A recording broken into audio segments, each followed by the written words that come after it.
અમારી સમ્રાટ સમાચાર ચેનલ સબસ્ક્રાઇબ કરો, લાઈક કરો, કોમેન્ટ કરો અને જોતા રહો પળે પળના દરેક પ્રકારના સમાચારો।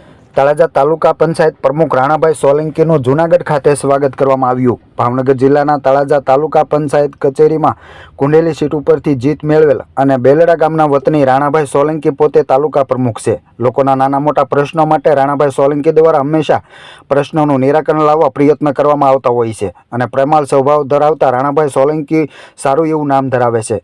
જેની વાત કરવામાં આવે તો મહાશિવરાત્રિ પર્વ નિમિત્તે રાણાભાઈ સોલંકી જૂનાગઢ ખાતે ગયા હતા અને અહીં તેમનું સંતોના વરદ હસ્તે ભવ્ય સ્વાગત કરવામાં આવ્યું હતું અને રાણાભાઈ સોલંકીએ સંતો મહંતોનો આભાર વ્યક્ત કર્યો હતો અને આશીર્વાદ પ્રાપ્ત કર્યા હતા।